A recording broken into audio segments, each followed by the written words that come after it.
পুরাম বাপুরে, কোথায় যাও বাপুরে? কথাগুলো বোঝেন? ইন্ডিয়া দাদা গো কই দাদা? তোমরা অনেক বোকা। তোমরা তো গরু ছানা খাও, গরুর মুদ খাও, গরুর মুদ দিয়ে গোসল করো। এই জন্য তোমাকে বুদ্ধি জ্ঞান কম দিছে আল্লাহ তালা, বুঝছো? নাইলে তোমাকে দেশের প্রশাসন কয় যে বাংলাদেশের আসামি না ছাড়লে সে তার আন্দোলন করবে। বর্ডার বর্ডার কি তোমার বাপ দাদার?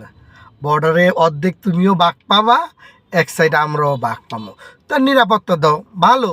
দেশ তোমারও ভালো, আমারও ভালো। আমি চাই না দেশের বিরুদ্ধে, কোনো দেশের বিরুদ্ধে মানে মারামারি হানাহানি হোক। ইন্ডিয়া তোমার, বাংলাদেশ আমার। তোমার দেশ তুমি নিরাপত্তা দিবা, আমার দেশ আমি নিরাপত্তা দেবো। সুন্দর ভালো থাকবো সবাই, এটাই হলো।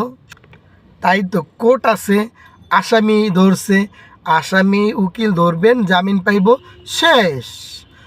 সে তো বাংলাদেশের বিরুদ্ধে কথা বলছে, বাংলাদেশকে সারা বিশ্বের কাছে ছোট করছে, বাংলাদেশের পতাকাটা পর্যন্ত সে ছিঁড়ছে, পুড়ছে, লাইতাইছে। সে মানুষ না রে ভাই। ইন্ডিয়ার পতাকা যদি আমরা পড়তাম, লাইতাইতাম, তাইলে কষ্ট লাগতো না? অবশ্যই যেমন তোমাকে কষ্ট লাগতো, ঠিক তেমনি কষ্ট আমগো লাগছে রে ভাই। সন্ত্রাসের বিরুদ্ধে না যেয়া ভালো মানুষের দালালি করবা, কাজে লাগবো। আর তোমরা বলো বাংলাদেশে মুসলিম হিন্দুদের উপরে আক্রমণ করে, যদি দেখাইতে পারো তোমাদের জুতা আমাদের গাল, আর যদি না দেখাইতে পারো আমাদের জুতা তোমাদের এই যে গালটা, মনে বুঝো। মিথ্যা কথা ছড়াবা না। দেশ হিন্দু মুসলমান খ্রিস্টান বৌদ্ধ 16 কোটি মানুষ না 18 কোটি মানুষের এই বাংলাদেশ, সবাই মিলেমিশে থাকি।